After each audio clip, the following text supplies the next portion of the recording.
Hey everyone, welcome back to my channel. Thanks for tuning in. If you haven't already, please subscribe to my channel and make sure to hit the notification bell below for video updates. So as you can see, Kev is joining me today again. Hi, thanks for having me back. So I've partnered up with UNICEF to bring you some videos about breastfeeding.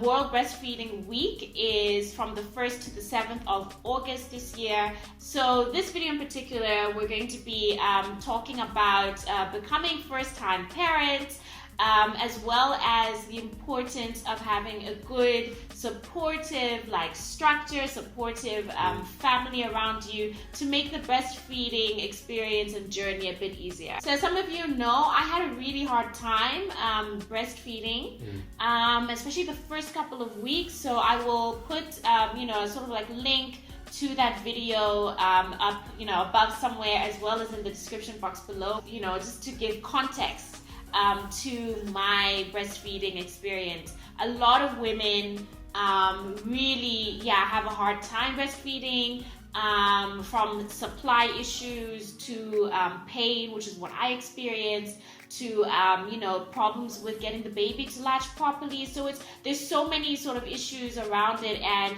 we just want to just continue the conversation.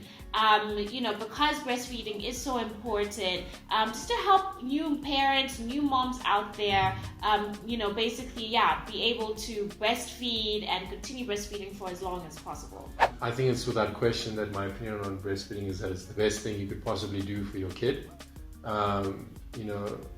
Obviously there are some moms who just don't produce milk and don't feel shamed by it, and as guys don't question like what's wrong, or try and be detective like about it, because it's a very sensitive place for your partner. If let them lead that conversation, and then just don't try and offer solutions all the time, like have you tried this, have you tried that, have you tried that, sort of thing, which is what us guys tend to do a lot with a lot of things. The three things that your wife needs is rest, food, and understanding. Those are the three things that your wife needs. So if you can cook and make sure that she's eating well, so that means that the baby will eat well, perfect. If you can take over or have some kind of schedule where you guys rotate, looking after the baby as this new being in the house that is completely dependent on them. So just try and be as supportive as you can, and where she can rest, do that. And also just be patient, where understand that your wife has probably gone through the most traumatic physical experience of her lifetime, and she needs time to recover. And all those psychological effects that has, from I don't feel cute or sexy anymore because things are happening to my body that are not sexy. I won't go into them.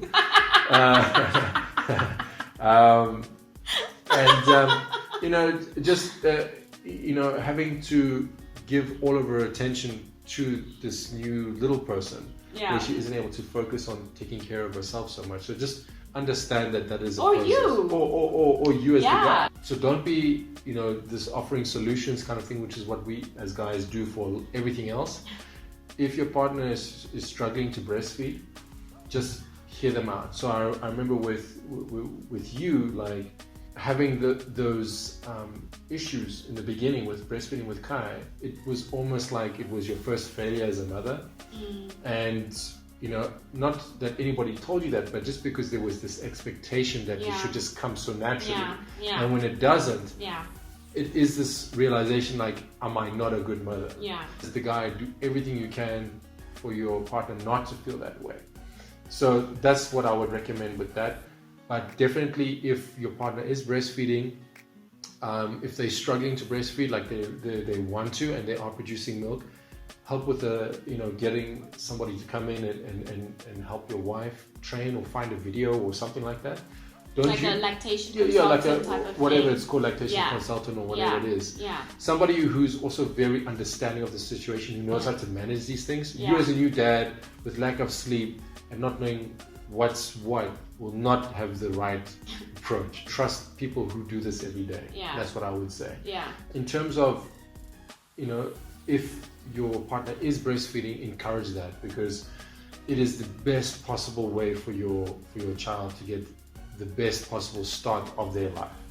Like, it's something that is overlooked a lot, but just the not just the nutritional benefits, but just the developmental benefits from the child's brain, from the bonding experience. There's a reason why nature has intended it this way. Yeah. You know, and it's the best possible way for your kid to survive and thrive moving forward, even beyond breastfeeding.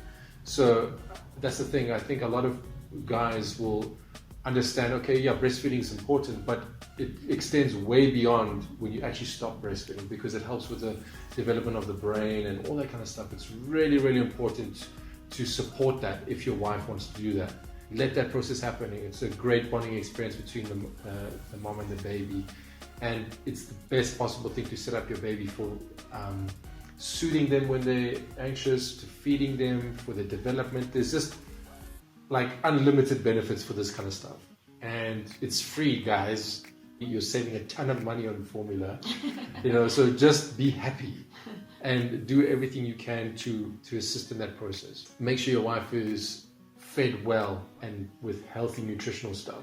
So stuff that was really great was things like soups, lots of snacks, healthy snacks, you know, well-balanced nutritional stuff. So like, you know, lots of vegetables, lots of fruits, just a well-balanced meal. Cook for an extra adult, because breastfeeding makes your wife incredibly ravenous with food in the house. Like, Aisha and I are very different in sizes. Obviously. But when Aisha was breastfeeding, she ate way more than she was pregnant. Yes. Okay. Yeah. And also way more than me. Yeah. So I'm a 6'3", so I like my food, and Aisha was kind of eating double what I was eating when she was breastfeeding. So just be aware of that. Buy that, you know, family of 4 special at the supermarket to just cook for your wife, because it will be eaten. You as the guy will realize how amazing women are, that they're able to do this kind of stuff. You as a guy feel pretty useless, and I'm okay with that. I'm okay with that, because in a way I'm happier that I'm a guy. It's much easier for us with this kind of stuff. So just like, as the dude, realize it's much easier for you. Do everything you can to help your wife. Other ways you can help out where there isn't an expectation on you, but maybe I can recommend, is that, you know, just help out however you can as a guy, because it's as hard as it is for you being a new dad, it's going to be much harder on your wife or your girlfriend or your partner, the one who actually gave birth to this baby, because their body is changing. It's trying to reset back to default after you know, being pregnant for 9 months, not knowing what the hell's going on.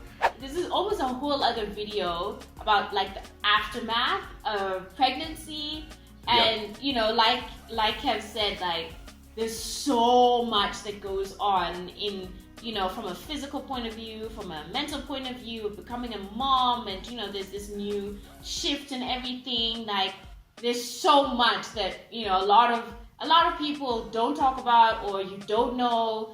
Even when you're pregnant, there's all sorts of things that happen. Sleep deprivation for me was like, wow, you know, so that has such a domino effect on so many other things. It had a domino effect on my mood, obviously, like, you know, because now you don't sleep, but the next day you still need to be mom. You need to be mommy. You need to breastfeed. You need to, you know, take care of the baby. You need to, you know, like, just function. So even eating sometimes was like, oh my God, like, you know, I have no time to eat, you know, because you're just so like exhausted, and you're so, you know, preoccupied with your child and making sure that they're fed, they're clean, they're happy, they've burped, they've, you know, all of that to make sure everything's okay. It's relentless. It's consistently quite hectic.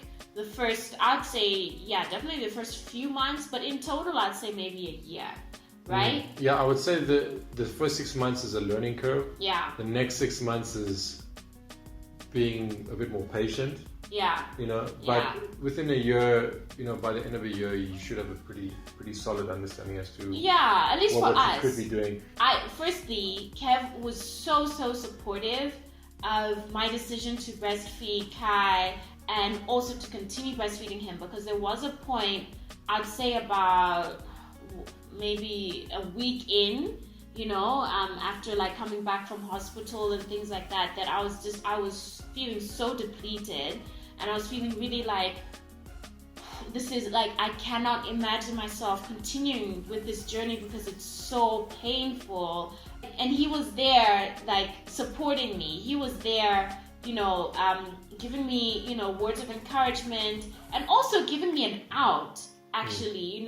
He was never like, you have to breastfeed, you have to do this, almost shaming me into breastfeeding. He was very much like, look, if you are in so much pain, we will figure something else out. It's okay, but at the same time, he also knew that it was important to me. So he kind of gave me that space and that almost freedom to sort of call it if I needed to. And some of the things that he really helped me with is that when it came to, for example, when I was in the hospital still, and my nipples were really like sore and cracked and all of that, he went out to the pharmacy to get me nipple cream. Yeah. He had no idea what he was looking for. He was just like, I need nipple cream, right? He went to the pharmacy and was like, I need nipple cream. My wife just gave birth. He bought me the breast pads, to help with the leaking and stuff. And then also, when I was actually breastfeeding, I remember he always used to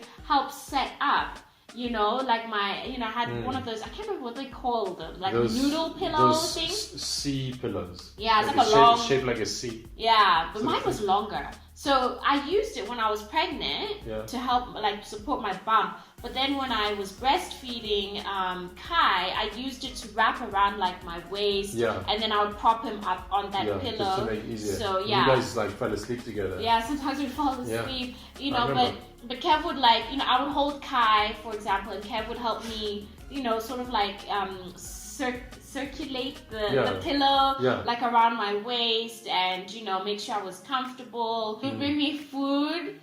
Because I would be starving, obviously. So while Kai was breastfeeding, and because I had him resting on that pillow, I could eat with one hand, or that kind of thing. So there are a lot of things that he did to support my breastfeeding, to make it a bit easier, so that I didn't have to think about stuff. Like, another thing that was really, really key was that I think it was the first couple of months, like, we did that tag teaming thing. So I would sleep, I would get like, solid, maybe as solid as possible, sort of like a few hours of sleep. And during the day I would pump milk so that it was enough for Kev to give Kai 1 or 2 feeds during the night. So I didn't have to wake up and actually breastfeed him. Like, he was able to drink my breast milk, but from the bottle, so I could carry on resting. That was really, really helpful. I remember you always, like, because it was winter time, so we'd have, like, I would have this massive bowl of oats, tea, I think toast, and like some fruits as well, to make sure that, I was like nourished, so that I could actually continue with my milk supply and breastfeeding. And those kinds of things for me, I know, really helped me continue my breastfeeding. And when I did finally get, the help that I needed, I watched this great video. I'll leave the link in the description box below. And I followed that through and all of that. And, once it got better, it was just one of those things that Kev also was able to take a step back. When it was feeding time with me and Kai, he'd make sure that I was good, I was ready, I was comfortable, and then sometimes he'd just leave us be. And that was really important for me, because from a bonding point of view, it was just really nice to have that peace and quiet. And that this was now when I was starting to enjoy breastfeeding him, and me and Kai would have that like alone time to just bond. I will leave some links in the description box below for more information about breastfeeding, about the benefits of breast milk, and if you have any questions, especially the guys, or if you are watching and you'd like your partner to maybe get some tips or anything from Kev on how to sort of support the breastfeeding journey, you can leave your questions in the comments box below. Or if you just can share your experience. You know, if you have any other tips from a mom's perspective, from a dad's perspective, just comment below. As you know, we love chatting to you guys and sharing and hearing some of your experiences. You have dealt with, you know, similar like situation to me in breastfeeding, how you overcame that. Yeah, we'd love to hear from you. Yeah, if you are in a public space and you do see a woman breastfeeding, just acknowledge that she is feeding her baby. That's what she's doing. Right? Don't shame her for doing that in a public space. You know. So thanks for joining me in this chat about breastfeeding, and I hope I helped. I guess. I think you have. Yeah. Yeah. Let us know what you thought of this video. Let him know if his tips have helped you or going to help your partner, your boyfriend, your husband. And yeah, please remember to subscribe to my channel, hit that notification bell below, and we will see you in the next video. Bye. Ciao guys, and thanks for watching.